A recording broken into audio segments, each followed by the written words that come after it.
অনেকদিন আগের কথা, একসাথে উমরা করতেছিলাম। তো পরিচিত দেখা পরিচয় যখন হয়, তো আমি ভাবতেছিলাম কোনো হুজুর টুজুর হবে, ইয়া দাড়ি রূপরেখা, কিন্তু পরে দেখলাম সে এক এয়ারলাইন্সের পাইলট। আমি জিজ্ঞেস করলাম, আপনি এই রূপ ধারণ করলেন কি করে? আমার জীবনে একটা আশ্চর্য কাহিনী আছে। আমি বললাম, সেটা কি? একসাথে ছিলাম কয়েকদিন, তো বলতেছে আমি ফ্লাইট নিয়ে লন্ডন যেতেছিলাম। আমার ফ্লাইট ছিল করাচি টু লন্ডন, হেথ্রো। সব ভালো ভালো চলতেছিল। যখন আমি হেথ্রোর সীমানায় ঢুকে গেছি ইংল্যান্ডের, এর আগে কিন্তু চেকিং করে, সব ল্যান্ডিং এর 1 ঘন্টা 1.5 ঘন্টা আগে সব চেক করে সব ঠিক আছে কিনা। তো বলে যে আমি চেক করে দেখলাম যে আমার চাক্কা নামবে না। চাক্কা না নামলে আমি ল্যান্ড করব কিভাবে? আর যতদূর ফ্লাই করে আসছি, আমার কাছে ফিরা যাওয়ার কোনো ফুয়েল নাই। এতটুক ফুয়েল আমার কাছে নাই। আমি টাওয়ারের সাথে যোগাযোগ করলাম যে আমার তো এই অবস্থা, চাক্কা তো নামবে না। সিস্টেম বলতেছে চাক্কা নামবে না। এখন আমার ফিরা যাওয়ারও কোনো সুযোগ নাই, যে কোনো ভাবে আমাকে হেথ্রোতেই ল্যান্ডিং করতে হবে। যখন এরকম পরিস্থিতি হয়, তো প্রত্যেক এয়ারপোর্টে কিন্তু প্লেন ল্যান্ডিং করার ব্যবস্থা থাকে, যে প্লেনটা নামবে কিভাবে, যাত্রীও বেঁচা যাক, প্লেনেরও ক্ষতি না হোক, এই সিস্টেম থাকে প্রত্যেক এয়ারপোর্টে। তো বলে যখন বিলকুল কাছে চলে গেছি, ওরা ব্যবস্থা নিয়ে আমাকে বলছে যে তোমাকে এইভাবে ল্যান্ডিং করতে হবে। তখন আমার জীবনের একটা বয়ান শুনছি, এটা আমার মনে উঠছে যে আল্লাহ সব পারে।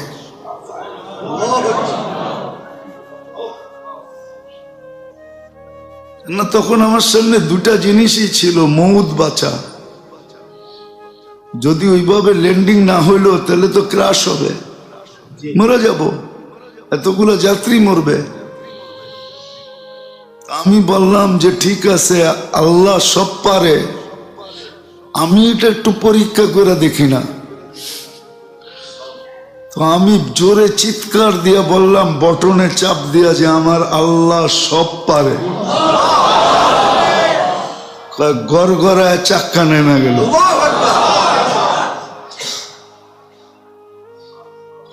আমি অন্য রানওয়েতে, যে রানওয়ে আমার জন্য ছিল ব্যবস্থাপনা, ওটা বাদ দিয়া স্বাভাবিক রানওয়েতে আমি নেমে গেলাম। পুরা এয়ারপোর্ট হাক্কা বাক্কা খেয়ে গেল, কেননা এর আগে সমস্ত ফ্লাইট গুলাকে ওইখানে অফ করতে হয়। সব ফ্লাইট গুলাকে অন্য অন্য এয়ারপোর্টে দিয়ে দিতে হয়, এখানে আর কোনো ফ্লাইট নামবে না যতক্ষণ পর্যন্ত এ না নামবে। নামার পরে পুরো এয়ারপোর্ট দৌড়ে আসছে, তুমি আমাদের সাথে মজাক করলা কেন? এটা বিরাট বড় ফল্ট।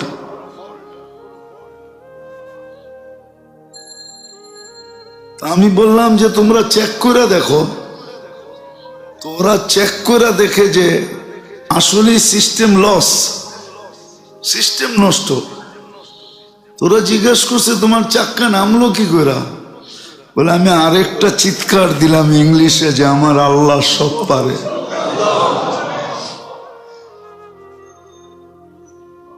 আমি দোষের থেকে বেঁচে গেলাম। বলে আমি বাহির হইলাম, কোম্পানিকে চাবিটা দিলাম, যে আমি চাকরি করব না, করব 4 মাস পরে করব। বলে ওইখান থেকে বাহির হইলাম, 4 মাস লাগাইতে চলে গেলাম।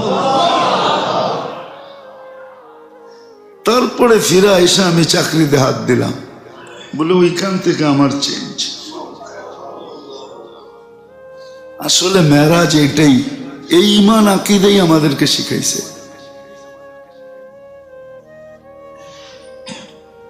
মানুষের জীবনে সবচেয়ে বড় জিনিস হলো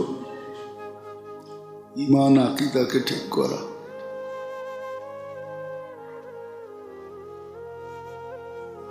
এই জন্যই আল্লাহর পক্ষ থেকে ঘোষণা,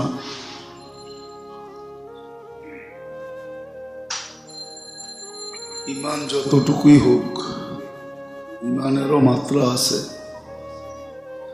বেশি হোক আর কম হোক, কিন্তু নিখুঁত যেন হয়, খুঁত যেন না থাকে। আমল যতটুকুই হোক, এটাও যেন নিখুঁত হয়। দুনিয়ার মানুষও পিওরকে ভালোবাসে, আর পিওরই সদা সর্বদা তালাশ করে। যদিও পিওরটা পাওয়া বড় দুর্লভ, বেজাল ছড়াইছে এতটুকু যে পিওর পাওয়া এখন দুষ্কর হয়ে গেছে। আর সত্য মানুষ এক নম্বরই তালাশ করে, ব্র্যান্ডের জিনিসই তালাশ করে, কোয়ালিটি তালাশ করে। তদ্রূপ আল্লাহ মানুষের ঈমান আকীদা পিওর হোক এটাই চান। আমল কম হোক, নাইলে এই হাদিস কোনোদিন আসতো না। যদিও এটা বাচ্চারা পড়ে,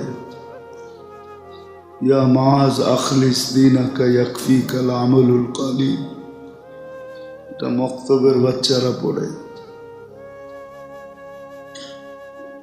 কিন্তু পড়লে কি হবে, এটা সবার জন্য। অল্প আমলই তোমার জন্য যথেষ্ট, যদি পিওর হয়।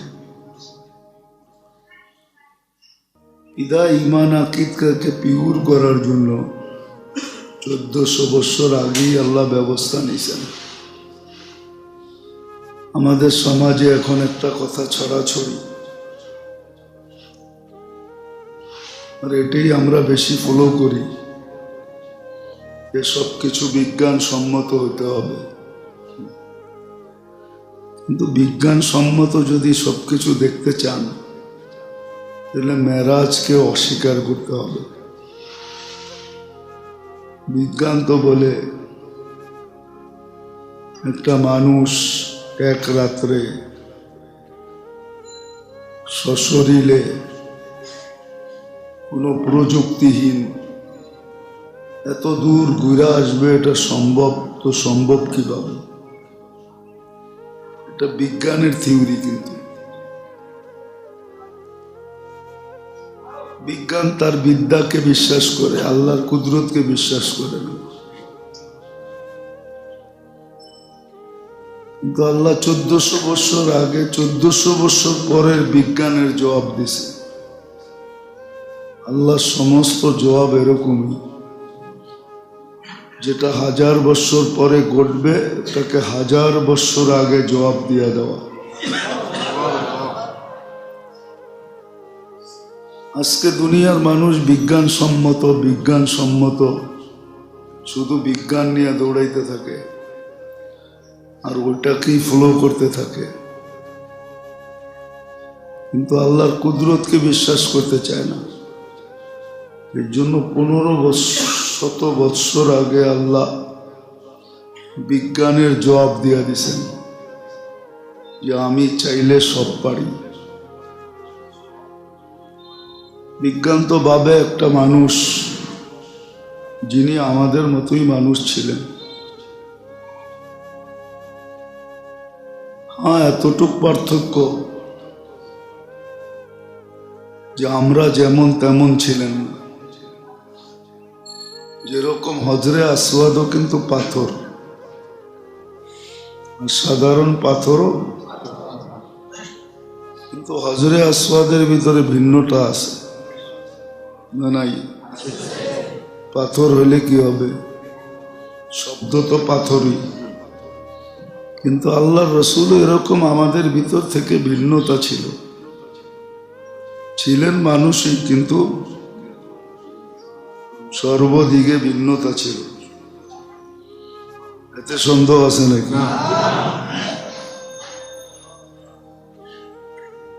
বিজ্ঞান বুঝাইতে চাইতেছে বিজ্ঞানের দিকে যদি তাকাই তাহলে মেরাজ সম্ভব না। কেন মানুষ এত দূর যাবে, অক্সিজেন কোথায় পাবে? রকেটে তো অক্সিজেন থাকে।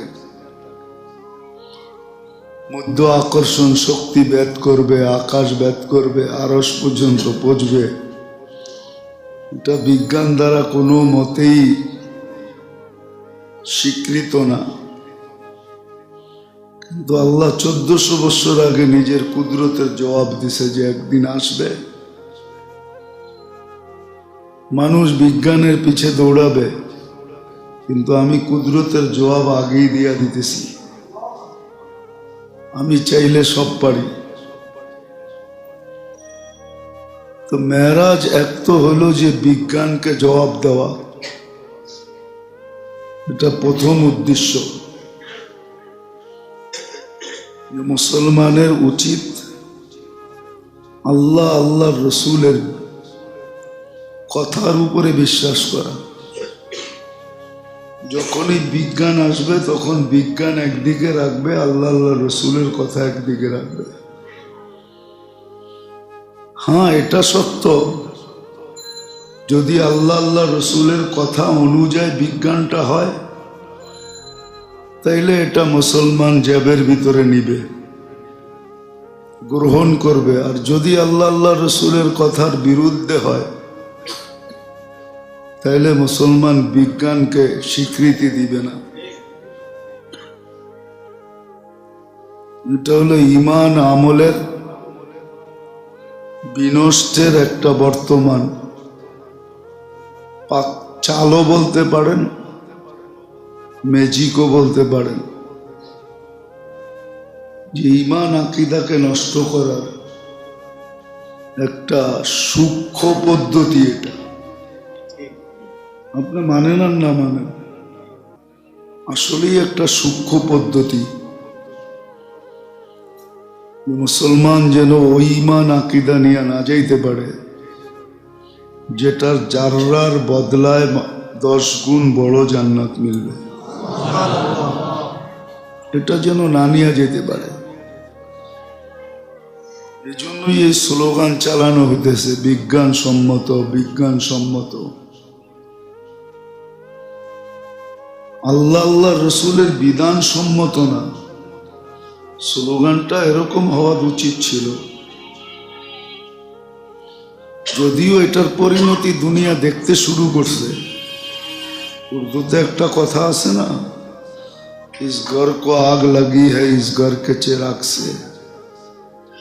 এই প্রত্যেক ঘরে আগুন ওই ঘরের বাতি দিয়েই লাগে, চাই সেটা বিদ্যুৎ সার্কিটের থেকে হোক, অন্যের ঘরের বিদ্যুৎ সার্কিট থেকে তো হয়নি, ওর ঘরের বিদ্যুৎ সার্কিট থেকেই তো আগুন লাগছে। অথবা তার ঘরের অসতর্কতার কারণে কোনো আগুন থেকে আগুন ছড়ায় গেছে। যদিও বিজ্ঞান সম্মত বলতে বলতে দুনিয়া বকতে শুরু করছে, যেমন জলবায়ু নিয়ে বকতেছে। জলবায়ু নিয়ে বকতেছে। একটা কথা যদি বোঝানোর জন্য বলতেছি, বাংলাদেশের সবচেয়ে দূষণযুক্ত শহর হইল ঢাকা, ঠিক না? কি আমাদের অক্সিজেনে কি দূষণ আসছে এই পর্যন্ত?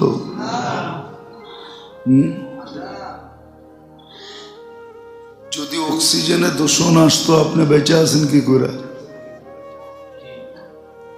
কিন্তু বিজ্ঞান তো বলে যে বাংলাদেশের ঢাকা শহরটা সবচেয়ে দূষণযুক্ত, ঠিক না? একবার দুইবার না, শতবার বলছে এই পর্যন্ত।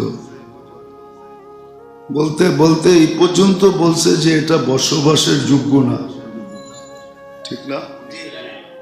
বলে যদি আমাদের ওয়েদারে এত দূষণ থাকে তা আমাদের অক্সিজেনে দূষণ নাই কেন? এটা সুরক্ষা দিল কে?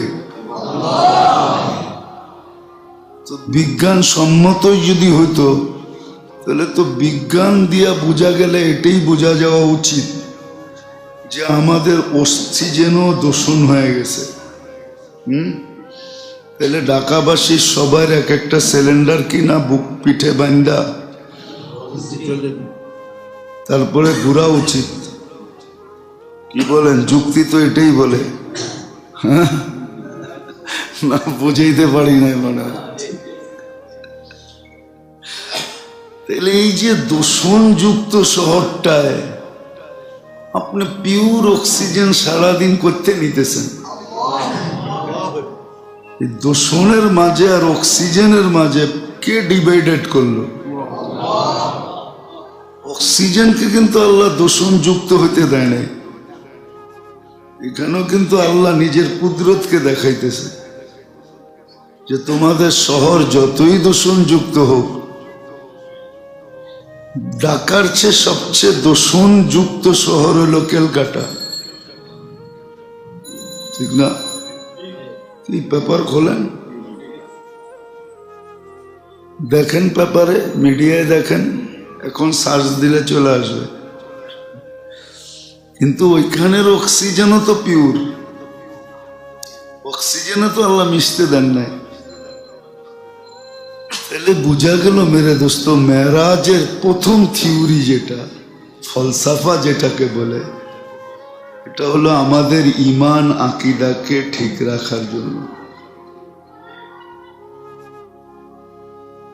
বিজ্ঞানের চোখে দেখলে, চশমা দিয়া দেখলে এটা অসম্ভব, এটা ইম্পসিবল।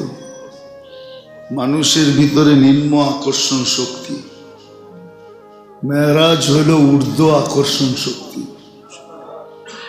নিম্ন আকর্ষণ শক্তি নিজে নিজে কোনো ঊর্ধ্ব আকর্ষণ শক্তি ব্যবহার করা ব্যতীত এই জগৎকে ভেদ করতে পারে না।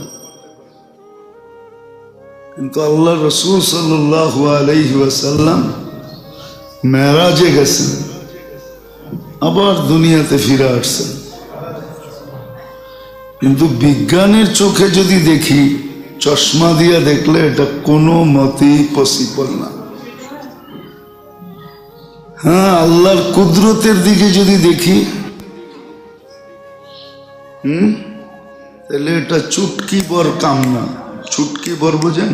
এটা চুটকি বলে উর্দুতে। এটা চুটকি বর কাজ না, এর চেয়েও সহজ কাজ। তো মেরাজ দ্বারা আল্লাহ উম্মতে মুসলিমার ইমান আকিদাকে ঠিক রাখার, কারণ আল্লাহ জানেন যে একটা সময় আসবে সবার মুখে একটা কথাই চলবে, বিজ্ঞানসম্মত, বিজ্ঞানসম্মত। বিজ্ঞানকে ফলো করবে।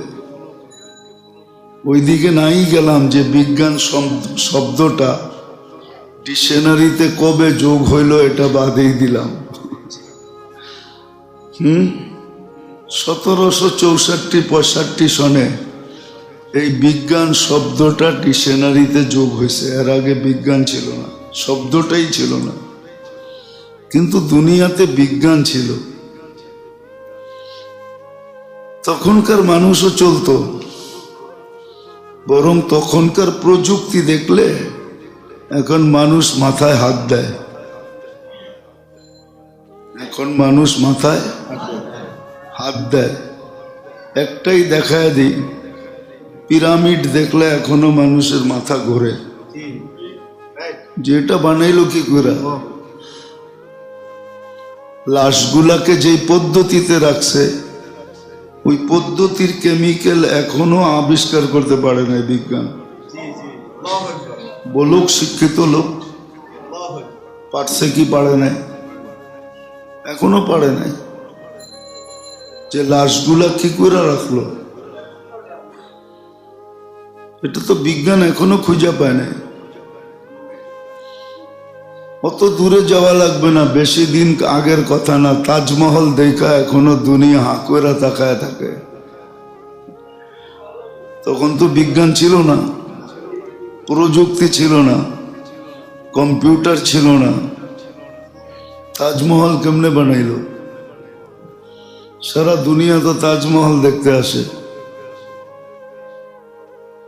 সিংহবাগ আমদানি তাজমহল দেখায়া হয়। বানায় দেখ না আরেকটা তাজমহল এরকম, আজ পর্যন্ত তো কেউ পারলো না। পয়সা তো কারো কাছে কম নাই, বানাক একটা তাজমহল।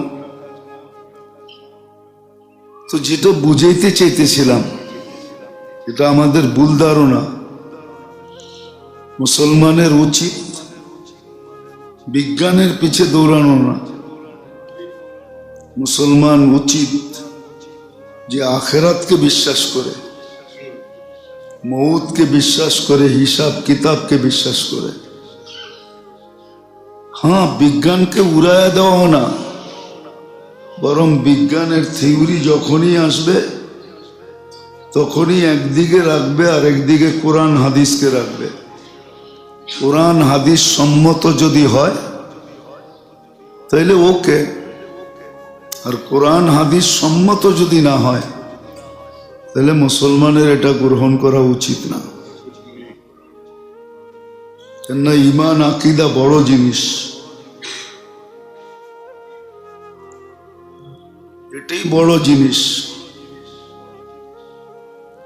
হার্ড ডিস্কের মতো, কম্পিউটারের ভিতরে হার্ড ডিস্ক থাকে না, এটা নষ্ট হলে আর কোনোভাবে কম্পিউটারকে চালানো যায় না। সব পার্টস ঠিক আছে, কিন্তু হার্ড ডিস্ক নষ্ট হয়ে গেছে। তাইলে যেরকম এটা আর সচল না, অচল,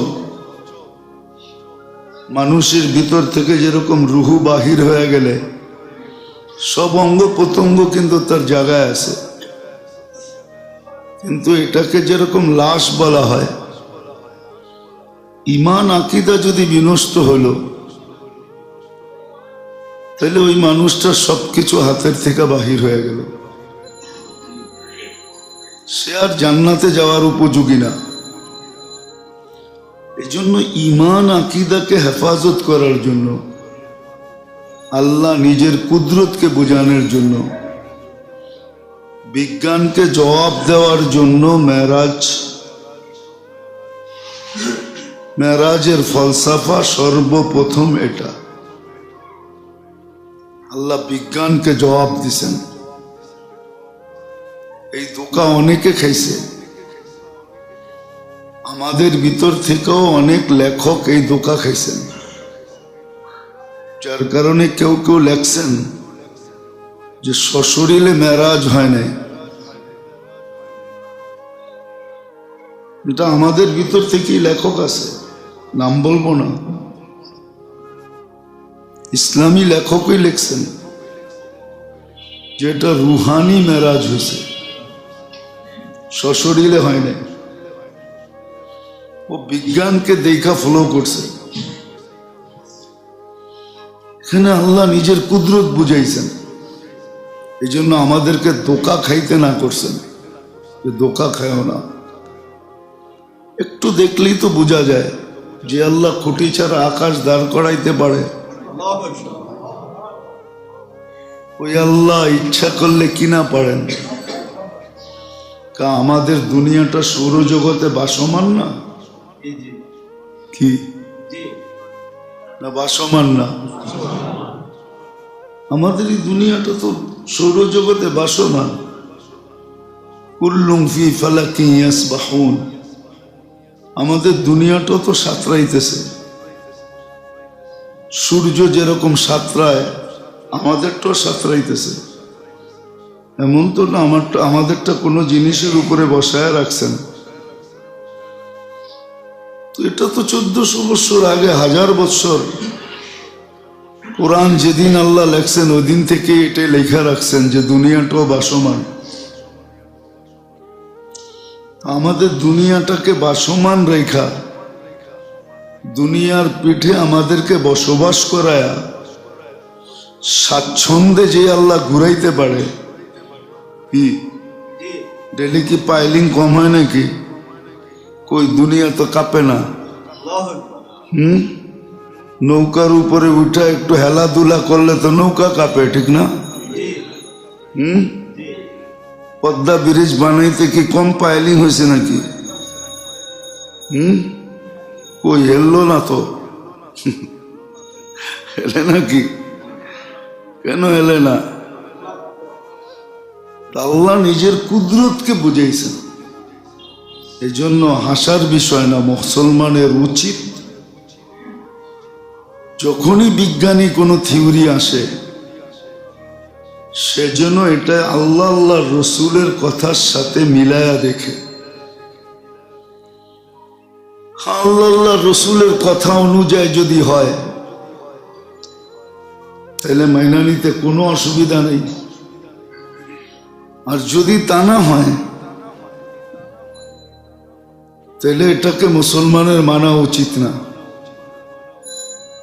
কেননা এটা সূক্ষ্ম প্রয়োজন। একদিন দেখা যাবে বিজ্ঞান সম্মত বলতে বলতে বলতে বলতে একদিন দেখা যাবে ইমানটাকেও বলবে এটা বিজ্ঞান সম্মত না, এটাও ছেড়া দিবে। হাজারো জিনিস ছেড়া দিবে যে এটা বিজ্ঞান সম্মত না। বিজ্ঞানের দিকে দেখেই যারা লেখছে তারা অনেক কিছু লেখা ফেলছে, কোরআনের বিরুদ্ধে, হাদিসের বিরুদ্ধে, রসুলের বিরুদ্ধে, সাহাবাদের বিরুদ্ধে। যারা বিরুদ্ধে লেখছে ওরা বিজ্ঞানের ট্যাবলেট খায়া লেখছে। হ্যাঁ, ওরা বিজ্ঞানের ট্যাবলেট খায়া লেখছে। ওরা বিজ্ঞানের ট্যাবলেট খায়া এটা লেখছে। ওই যে একজন লেখছে না যে মহিলা পুরুষের অর্ধেক পাবে কেন? মহিলা পুরুষের অর্ধেক পাবে কেন লিখছে না? মহিলা পুরুষের অর্ধেক পাবে কেন? বাপের সম্পত্তি সমান পাবে। ও কিন্তু বিজ্ঞানের ট্যাবলেট খাইয়া লেখছে। বিজ্ঞানের ট্যাবলেট খাইলে ও না খাইলে ও লিখতো না, ও লিখতো না, ও লিখতো না। শুধু ইসলামের বিরুদ্ধেই লেখছে, কিন্তু দুনিয়ায় বহুত ধর্ম আছে যে বাপের পৈতৃক সম্পত্তি থেকে মেয়েরা কিচ্ছু পায় না। আমাদের সমাজই আছে, ওদের বিরুদ্ধে তো লেখা নাই। ওদের বিরুদ্ধে লেখছে, ওদের বিরুদ্ধে লেখা নেই। আমাদের এখানে তো চেরা না পায়, ঠিক না? ওইখানে তো কিছুই পায় না। উচিত তো ছিল ওইটা আগে লেখা, ঠিক না? ওটা লেখা শেষ করে তারপরে এখানে আসা, ঠিক না? ওইখানে কিছুই লেখে নাই, আইসা ধরছে এখানে। কেননা বিজ্ঞানের ট্যাবলেট ওইখানে কাজ করে না, শুধু এখানে কাজ করে। এই জন্য এখানে আঙ্গুল দিছে। যে সবচেয়ে বেশি অধিকার দিছে তার উপরে আঙ্গুল উঠাইছে। মেয়েদেরকে সবচেয়ে বেশি অধিকার ইসলাম দিছে। পায়ের নিচে জান্নাত আইনা দিছে, আর কি দিবে? না দেয় নাই?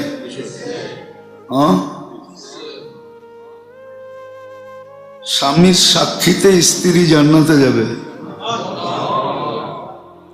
আবার স্ত্রী যে স্বামীকে লেখা দিবে আমার স্বামী খুব ভালো, আল্লাহ বলে ঠিক আছে আমিও মেনে নিলাম খুব ভালো।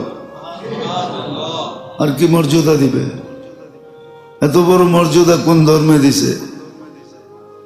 ইতিহাস তো আপনারা পড়েন না। আমরা তো ইতিহাস পড়ছি, পড়তেছি, পড়ি, আমরা জানি কোন ধর্মে কি দিছে। ওটা খুলতে গেলে বৎসরের পর বৎসর লাগবে, সিরিয়াল ধরে নিয়ে আসতে হবে, সিরিয়াল ধরে নিয়ে আসতে হবে যে কোন ধর্মে কি দিছে। যাক এটা আলোচ্য বিষয় না, কটাক্ষ না, বোঝানোর জন্য। মেরাজের প্রথম ফলসাফা হইল ইমান আকিদাকে ঠিক করা, শুধু বিজ্ঞান বিজ্ঞান না বলা। যখনই বিজ্ঞান কিছু বলে তখনই কোরআন হাদিসকে সামনে রেখা দেখা উচিত মুসলমানের যেটা কোরআন হাদিস সম্মত কিনা। মেরাজ বিজ্ঞানের বহুত বড় জবাব দিছে, যেটা পর্যালোচনা করলে অনেক অনেক সময় লাগবে, যে মেরাজ বিজ্ঞানের কত বড় জবাব দিয়া দিছে। কিন্তু আগেও বলছি, এই বিজ্ঞান বিজ্ঞান বলতে বলতে আমরা ডুবব, দুনিয়া ডুবার দ্বার প্রান্তে। এটা এখন বিজ্ঞানীরাও বলে, ওরাও বলতেছে যে দুনিয়া এখন ধ্বংসের দ্বার প্রান্তে চলে গেছে, ধ্বংসের দ্বার প্রান্তে, একবারে ধ্বংসের দ্বার প্রান্তে চলে গেছে। আল্লাহ রসুলের কথা সত্য হতে শুরু করছে যে এমন এমন ব্যাধি আসবে যে চিকিৎসার সুযোগ দিবে না, নামকরণ করারও সুযোগ দিবে না। শুরু হয়ে গেছে কিন্তু ইদানিং। সকালে জ্বর ওঠে, বিকালে মারা যায়। ঢাকা শহরে ব্যাপকভাবে হইতেছে, সকালে জ্বর ওঠে, বিকালে শেষ।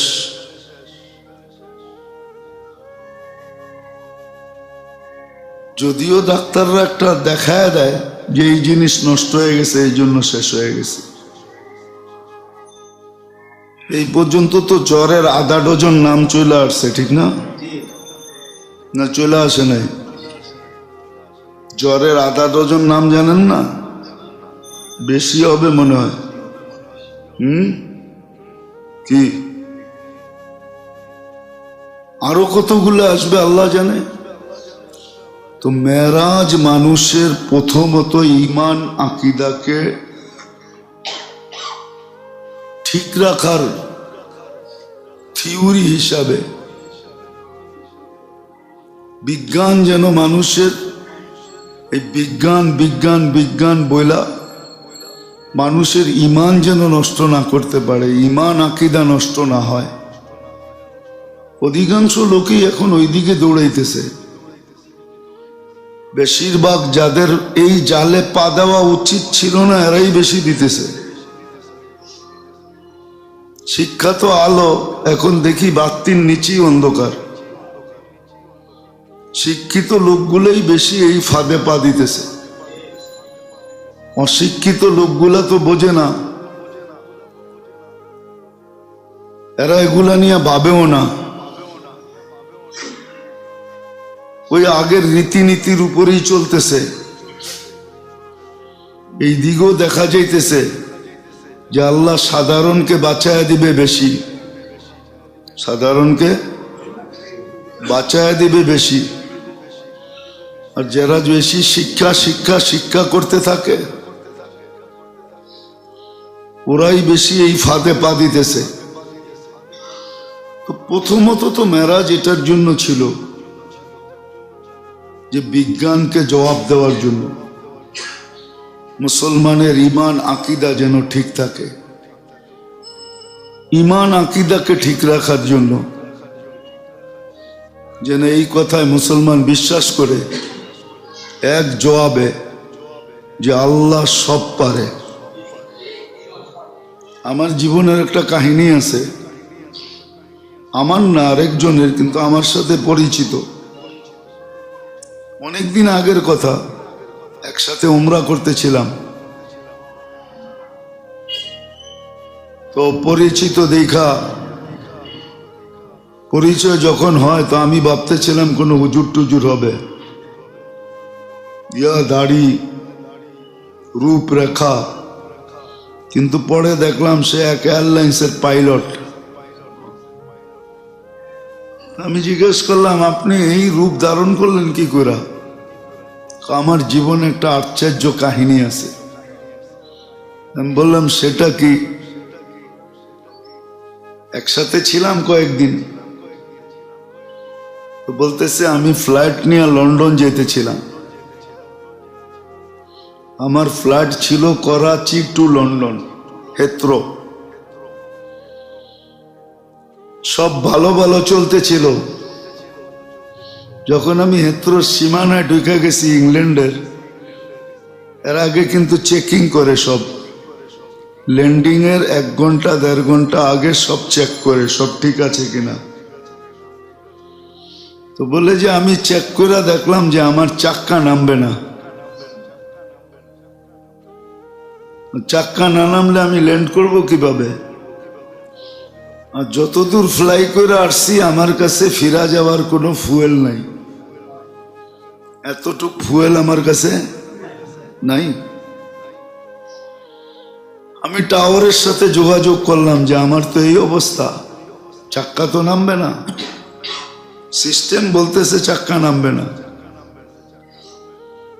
এখন আমার ফিরা যাওয়ারও কোনো সুযোগ নাই, যে কোনো ভাবে আমাকে হেথ্রোতেই ল্যান্ডিং করতে হবে। যখন এরকম পরিস্থিতি হয় তো প্রত্যেক এয়ারপোর্টে কিন্তু প্লেন ল্যান্ডিং করার ব্যবস্থা থাকে, যে প্লেনটা নামবে কিভাবে, যাত্রীও বেঁচে যাক, প্লেনেরও ক্ষতি না হোক, এই সিস্টেম থাকে প্রত্যেক এয়ারপোর্টে। তো বলে যখন বিলকুল কাছে চলে গেছি, ওরা ব্যবস্থা নিয়ে আমাকে বলছে যে তোমাকে এইভাবে ল্যান্ডিং করতে হবে। তখন আমার জীবনের একটা বয়ান শুনছি, এটা আমার মনে উঠছে যে আল্লাহ সব পারে।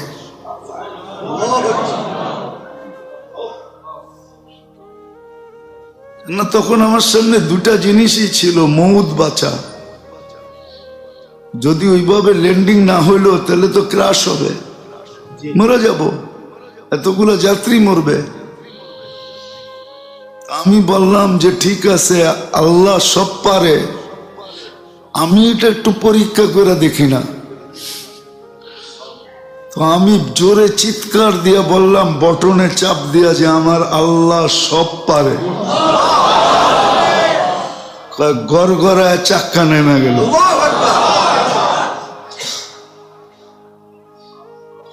আমি অন্য রানওয়েতে, যে রানওয়ে আমার জন্য ছিল ব্যবস্থাপনা, ওটা বাদ দিয়া স্বাভাবিক রানওয়েতে আমি নেমে গেলাম।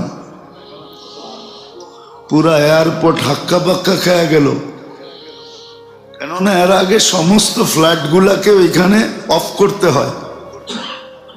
সব ফ্লাইট গুলাকে অন্য অন্য এয়ারপোর্টে দিয়ে দিতে হয়, এখানে আর কোনো ফ্লাইট নামবে না যতক্ষণ পর্যন্ত এনা নামবে। নামার পরে পুরো এয়ারপোর্ট দৌড়ে আসছে, তুমি আমাদের সাথে মজাক করলা কেন? এটা বিরাট বড় ফল্ট।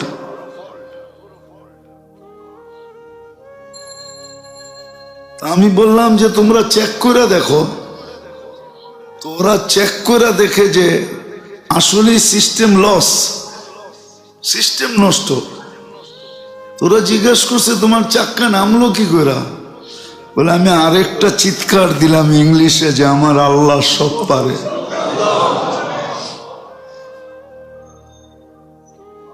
আমি দোষের থেকে বেঁচে গেলাম। বলে আমি বাহির হইলাম, কোম্পানিকে চাবিটা দিলাম যে আমি চাকরি করব না, করব 4 মাস পরে করব। বলে ওইখান থেকে বাহির হইলাম, 4 মাস লাগাইতে চলে গেলাম। তারপরে ফিরে এসে আমি চাকরিতে হাত দিলাম। বলে ওইখান থেকে আমার চেঞ্জ। আসলে মেরাজ এটাই, এই ঈমান আকীদাই আমাদেরকে শিখাইছে। বিজ্ঞানী ঈমান আকীদা আমাদেরকে শিখায় নাই, মেরাজ এটাই শিখাইছে যে আল্লাহ সব পারে। আরেকটা কাহিনী আছে ইমাম রাজি রহমতুল্লাহ আলাইহির। তো উনি বলছিলেন মৃত্যু লগ্নে শয়তানের সাথে ওনার, ইমাম রাজি রহমতুল্লাহ আলাইহি বহুত বড় দার্শনিক ছিলেন, ফলসাফা বিদ্যায় বড় উচ্চ শিখরে ছিলেন। আল্লাহ একের দলিল দিতেছিল শয়তান, তো উনি খণ্ডন করতে করতে 99 পর্যন্ত পড়ছেন। শয়তান 99টাও খণ্ডন করে ফেলছে। তো সর্বশেষ উনি যখন চিৎকার দিয়া বলছেন বিনা দলিলে আল্লাহ এক, তখন আর শয়তানের কাছে কোনো দলিল ছিল না। আসলে মেরাজ এই ফলসাফা আমাদেরকে শিখাইছে যে আমরা যেন ধোকায় না পড়ি, বরং ঈমান আকীদাকে ঠিক রাখি। এই জন্য বেসিকলি আসল কথা হলো, যেটাকে উসুলি কথা বলে, সেটা হলো মুসলমান বিজ্ঞান মানবে, কিন্তু কখন মানবে? যখন কোরআন হাদিসের বিরুদ্ধে না যায়। যখনই কোরআন হাদিসের বিরুদ্ধে যাবে তখন আর মুসলমান বিজ্ঞান মানবে না, তখন তো আল্লাহ আল্লাহর রসুলকেই মানবে। এটা হলো প্রথম ফলসাফা, প্রথম জিনিস মেরাজের। দ্বিতীয় জিনিস হলো যে আখিরাত যে সত্য, জান্নাত জাহান্নাম যে সত্য, বা আখিরাতের জীবনটা যে সত্য, এটা যেন আমাদের চোখে দেখা হিসাবে দিলের ভিতরে গাঁথে। চোখে দেখা হিসাবে দিলের ভিতরে গাঁথে। চোখে দেখা দিলের ভিতরে গাঁথে। যত ধরনের প্রশ্ন আসুক, দেখেন দেওয়ালে কিন্তু গুলি মারলেও গুলি ফিরা যায়, ঠিক না? না ব্যাট করে, ব্যাট খুব কমই করে। ব্যাট করে আমাদের ইটের দেওয়ালে ব্যাট করাটা বহুত কঠিন। ওটা অন্য গোলা লাগবে, কামানের গোলা লাগবে, কিন্তু পিস্তলের গুলি হবে না, ওটা কামানের গোলা লাগবে। আবার কিছু জিনিস এমনও আছে যে কামানের গোলাও ব্যাট করতে পারে না, কামানের গোলাও ব্যাট করতে পারে না। আখিরাতের বিষয়টা মেরাজ, এই জন্য দ্বিতীয় ফলসাফা এটা, যে মেরাজটা এই জন্য যেন আখিরাতের ব্যাপারে আমাদের দিলের ভিতরে কোনো জিনিসই দাগ না কাটতে পারে। কেননা চোখে দেখা জিনিসের উপরে কোনোদিন দাগ কাটা যায় না। দাগ কাটা যায় নাকি? নইলে আপনি কেন বলেন থোতর কথা, আমি তো চোখে দেখে এলাম। আখিরাতের ব্যাপারে যেন কখনো এরকম আমাদের দিলের ভিতরে কোনো ধরনের কোনো আঙ্গুলের দাগ যেন না লাগে, কোনো প্রশ্নের দাগ যেন না লাগে। দুনিয়ার মানুষ প্রশ্ন উঠাইতে কম উঠায় নাই। মেরাজ এই জন্যই যে আল্লাহ রসুল সাল্লাল্লাহু আলাইহি ওয়াসাল্লাম দেখা আয়েশা বলছেন, আমরা উম্মত হিসাবে যেন আমরাই দেখছি। এই একিন দিলের ভিতরে বসানো যে রসুল সাল্লাল্লাহু আলাইহি ওয়াসাল্লাম দেখছেন মানে আমরাই দেখছি। আমরা তো ওনারই অনুসারী, ঠিক না? ওনার জীবনটা তো আমাদের জন্যই, ঠিক না?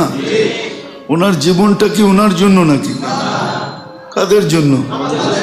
ওনার সবকিছু তো আমাদের জন্য, ঠিক না?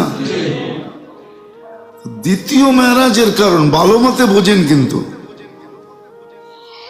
আখিরাতের ব্যাপারে যেন আমাদের দিলের ভিতরে কেউ দাগ না কাটতে পারে, না কারো কথা, না কারো থিওরি, না কারো উক্তি, না কারো যুক্তি। কোনো জিনিস যেন আমাদের দিলের ভিতরে দাগ না কাটতে পারে, এরকম বিশ্বাস স্থাপন করা, এই জন্য মেরাজ। নইলে কোন উম্মতের কোন রসুলকে আল্লাহ দেখান নাই, শুনাইছেন, দেখান নাই, কিন্তু আমাদের নবীজিকে নিয়ে সবকিছু সচক্ষে দেখাইছেন। শুধু আমরা যেই জান্নাতে থাকবো ওই জান্নাতটা দেখান নাই। যেমন দুনিয়ায় নিয়ম আছে, বলবো না, আপনি ওইখানে যাবেন, শুধু আপনার দেশের কামরাটা দেখাবে, আর কোনোটা আপনাকে দেখাবে না। আমি নাম বলবো না, আমি জানি এটা তথ্য আর এটা সত্য। আপনি ওইখানে যাবেন তো শুধু আপনার দেশের কামরাটা দেখাবে, আপনার দেশের প্রত্যেকটা গ্রামের নকশা পর্যন্ত ওইখানে আঁকা আছে, আপনাকে দেখাবে, দেখো তোমাদের দেশের পুরা সব ডিটেলস আমাদের কাছে আছে। আর কোনো কামরা দেখাবে না। আল্লাহ রসুলকে আল্লাহ এরকম দেখান নাই শুধু আপনার উম্মতের জান্নাতটা দেখা যান, না, ইন টোটাল দেখাইছেন।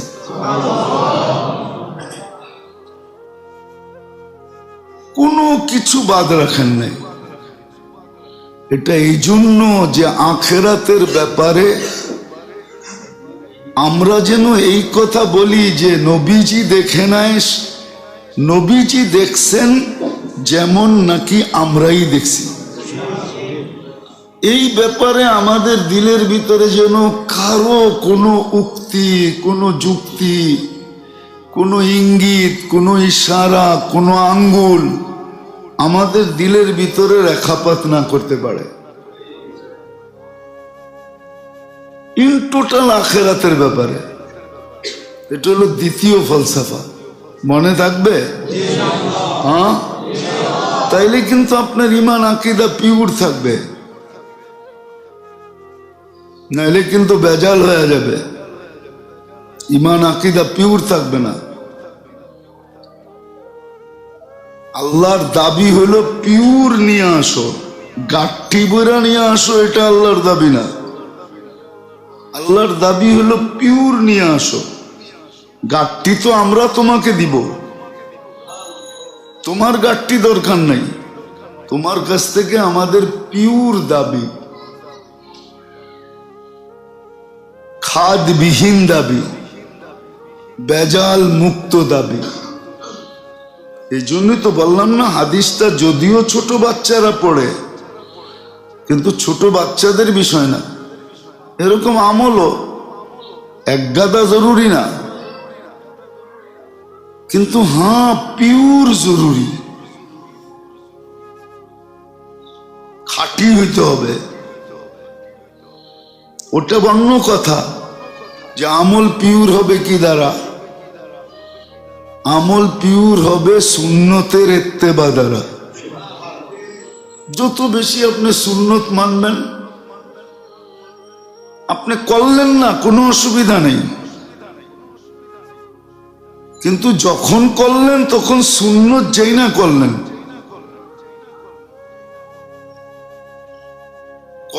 না, এটা দোষ কম, কিন্তু ভুল করলেন এটার দোষ বেশি। করলেন না এটার দোষ, কিন্তু করলেন, কি করলেন? সুন্নতের খেলাফ করলেন, এটার দোষ বেশি। অনেক সময় বলে না, তুই না করতি কইরা বেজালটা লাগাইলি কেন? কি বলে না? তুই না করতি কিন্তু উল্টা পাল্টা করলি কেন? কি বলে? আল্লাহ এরকমই বলে, তুই করিস না ঠিক আছে, কিন্তু তুই আমার বন্ধুর সুন্নতের খেলাফ করলি কেন? এটা জিজ্ঞেস করবে। এই জন্য আমল পিওর হয় সুন্নত দ্বারা, আর ইমান আকীদা পিওর হয় তর্কে শিরক দ্বারা, শিরক ছেড়া দেওয়ার দ্বারা। যত বেশি শিরক ছাড়বে তত বেশি ঈমান আকীদা পিওর হবে। আর শিরক হইল এগুলোই, শিরকের রাস্তা খোলে উক্তি যুক্তি। কি উক্তি? আঙ্গুল সাঙ্গুল, এগুলায় শিরকের দরজা খোলে। এই জন্য যেটা বুঝাইতেছিলাম, আল্লাহ করুক বুঝে আসুক। দুটাই আজকে শুনি, মনে রাখি। একটা তো মেরাজের ফলসাফা হলো যে বিজ্ঞানকে জবাব দেওয়া। এই জন্য মুসলমানের উম্মতে মুহাম্মদের উচিত বিজ্ঞানের যেই যুক্তি আসুক, থিওরি আসুক, ওটা কোরআন হাদিসের সাথে মিলায়া দেখা। কোরআন হাদিস সম্মত যদি হয় তাইলে ওকে, না হইলে এটাকে কখনো দিলের ভিতরে জাগা না দেওয়া, বরং সদা সর্বদা আল্লাহর কুদরত কুওয়াতকে বিশ্বাস করা যে আল্লাহ সব পারে। আল্লাহ সব পারে। এখানে না যুক্তি আছে, না তর্ক আছে,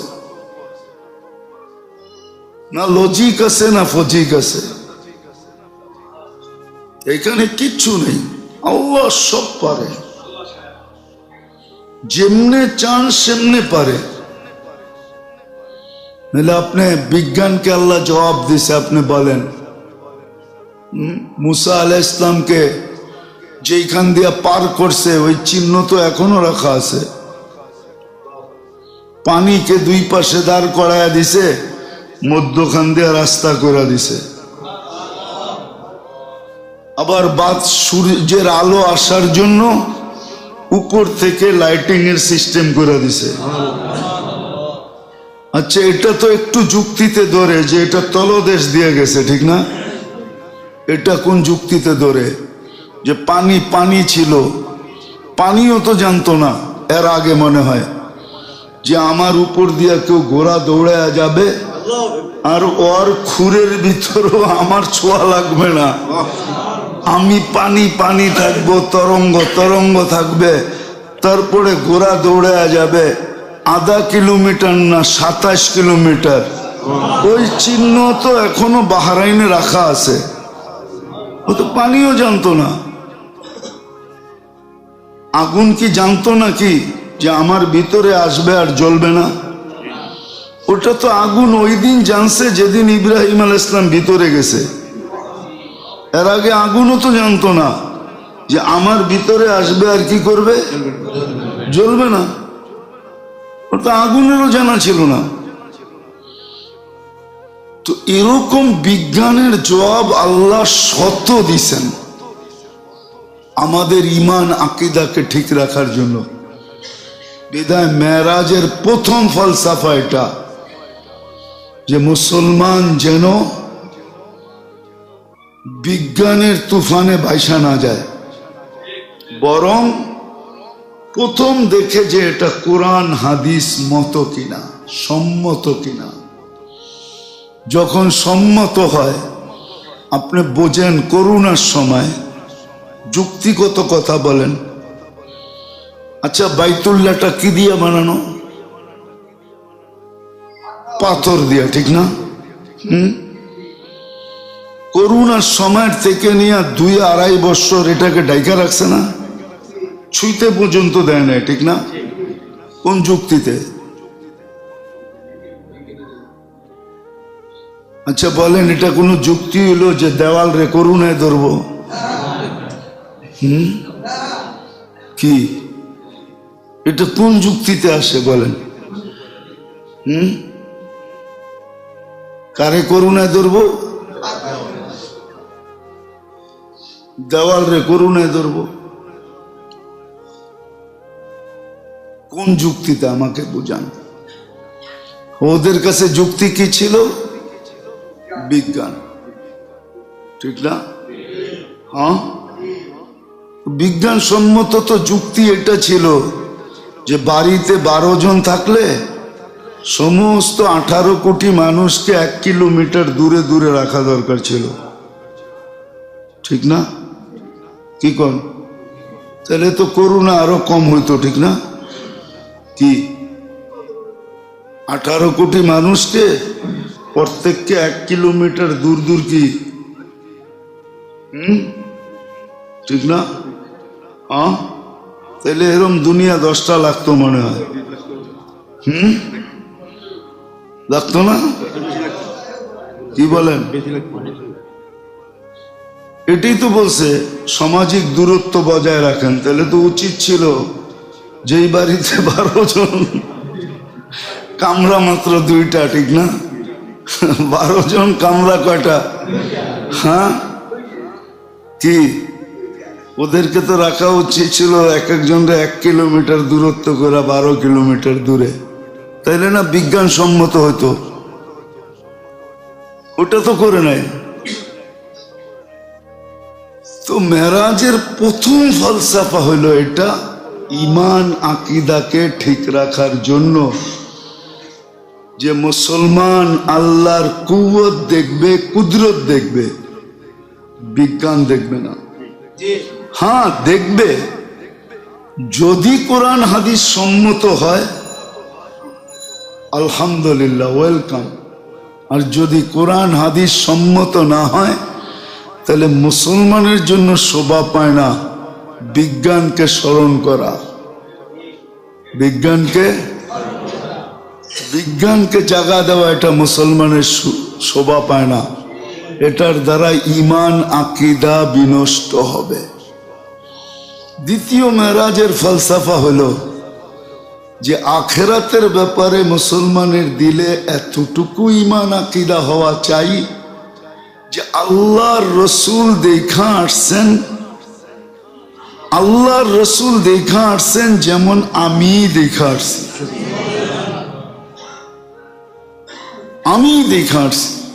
আল্লাহর রসুল দেখা আসছেন যেমন আমি দেখা আসছি। এতটুকু ঈমান আকীদা আখিরাতের ব্যাপারে পোষণ করা, এই জন্যই মেরাজ। আরো অনেকগুলা কারণ আছে যেই কারণে আল্লাহ মেরাজকে সংগঠিত করছেন। মেরাজকে সংগঠিত করছেন।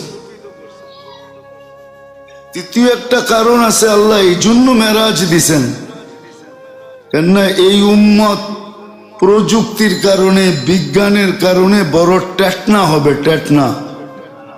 টেটনা বোঝেন? চালাক, খুব চালাক হবে। শোনা কথা বিশ্বাস নাও করতে পারে। এই জন্য আল্লাহ বলছে, বন্ধু আসেন, দেখা যান, তারপরে বলেন।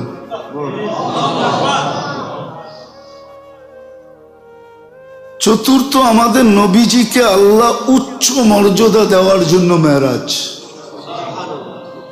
যে শব্দটা হাদিসে আছে যে সমস্ত নবীরা শুনা বলছেন, নবীগুল মুশাহেদা, যে সর্বকিছু আল্লাহর জাত থেকে নিয়ে আল্লাহর সমগ্র সৃষ্টি চোখে দেখার কোনো ব্যক্তিত্ব যদি থাকে তো উনি একজন আমাদের নবীজি মুহাম্মাদুর রাসূলুল্লাহ সাল্লাল্লাহু আলাইহি ওয়াসাল্লাম।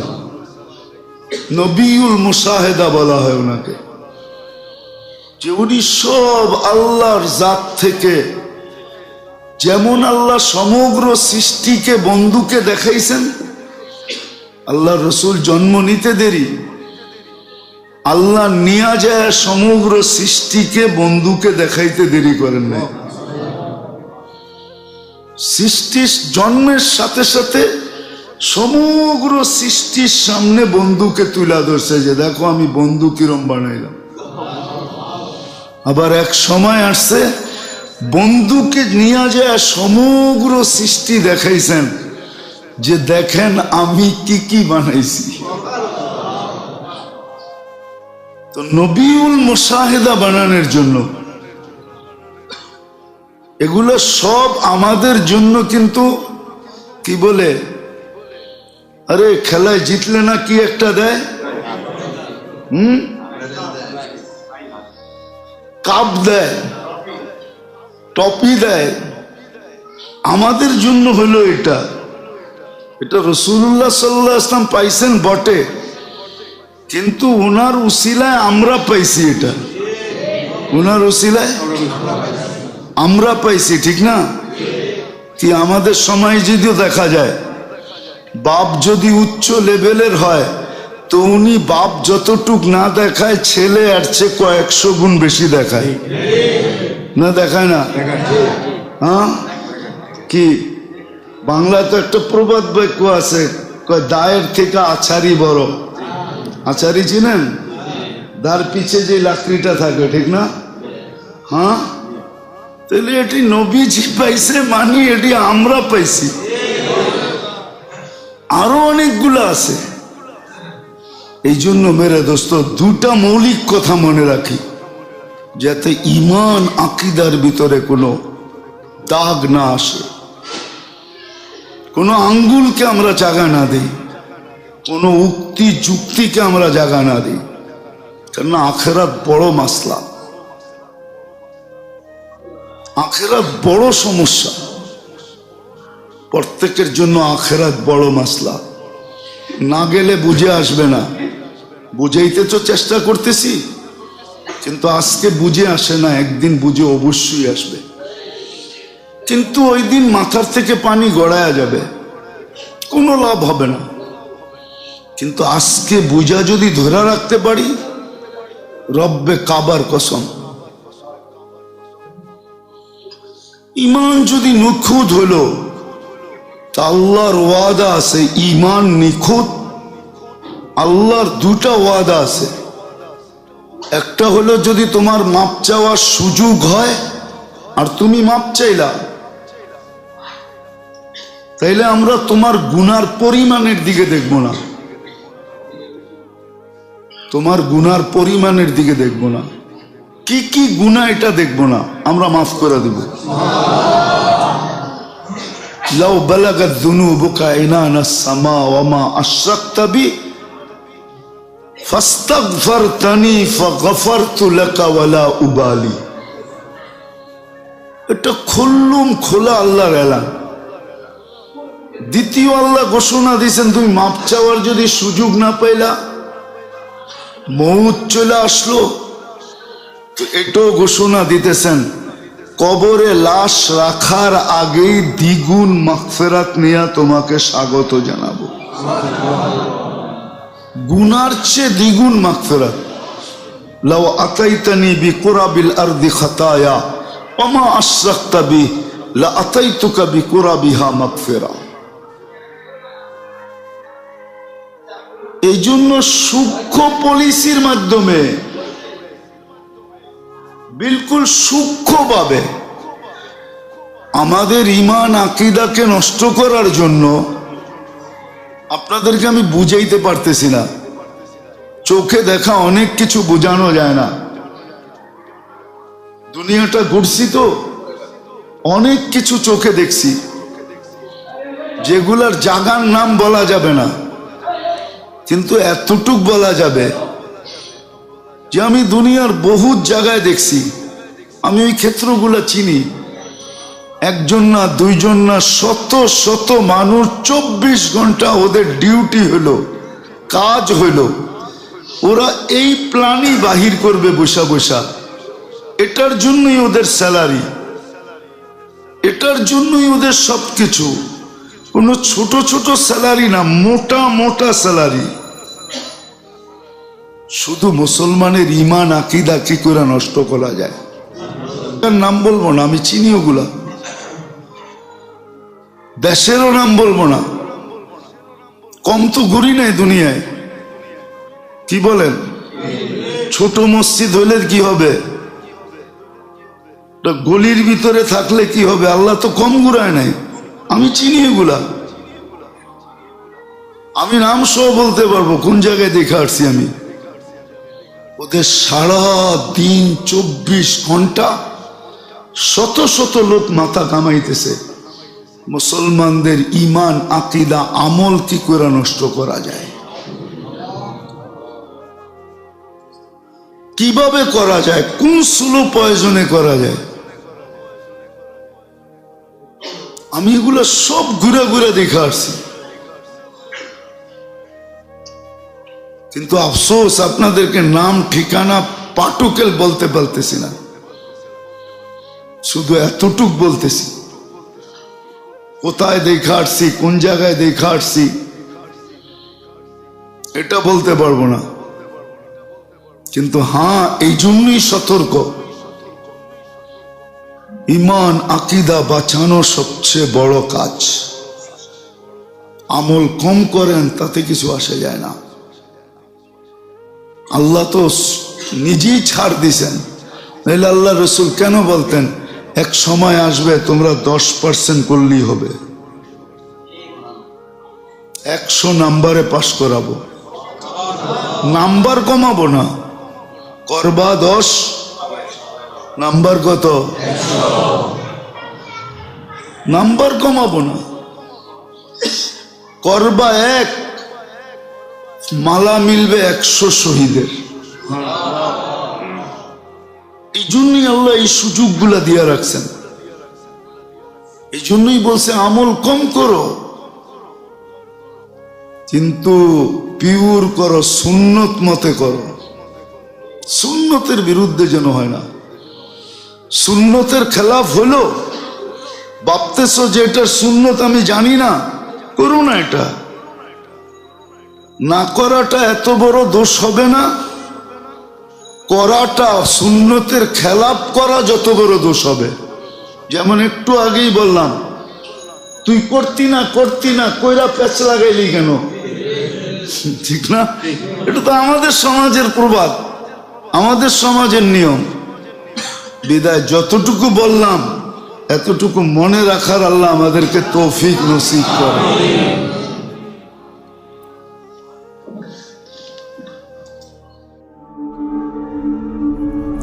ঢাকা মাহফিল, সুস্থ সমাজ গড়ার বিপ্লবী চেতনায়।